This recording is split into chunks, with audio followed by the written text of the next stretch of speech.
நம் திராவிட மாடல் அரசின் முதலமைச்சர் அவர்கள் ஆட்சி பொறுப்பேற்ற 3.5 ஆண்டுகளில் விடியல் பயண திட்டம், மகளிர் உரிமை தொகை, முதலமைச்சரின் காலை உணவு, நான் முதல்வன் நலத்திட்ட உதவிகளை வழங்க சிவகங்கை மாவட்டத்திற்கு வருகை தரும் மாண்புமிகு தமிழ்நாடு முதலமைச்சர் திரு மு.க. ஸ்டாலின் அவர்களை வருக வருக என அன்புடன் வரவேற்கும் கே.ஆர். பெரியகருப்பன், கூட்டுறவுத்துறை அமைச்சர், சிவகங்கை மாவட்ட கழக செயலாளர். இருட்டில் அமர்ந்து அமாவாசையை எண்ணிக்கொண்டிருக்கிறார் எடப்பாடி பழனிசாமி. திண்ணையில் அமர்ந்து வெட்டி பேச்சு பேசி வருவதாகவும் முதலமைச்சர் மு.க. ஸ்டாலின் விமர்சனம்.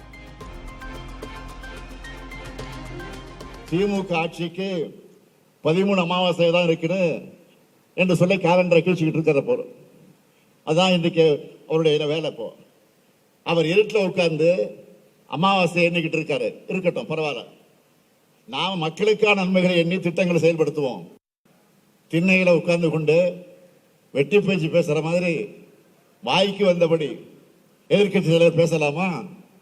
மக்கள் கிட்ட உண்மை எடுத்து சொல்ல வேண்டிய கடமையும் பொறுப்பும் எங்களுக்கு இருக்கிறது. காரணம், நாங்கள் அரசாங்கத்தில் இருக்கிறோம், அரசை வழிநடத்திக் கொண்டிருக்கிறோம்.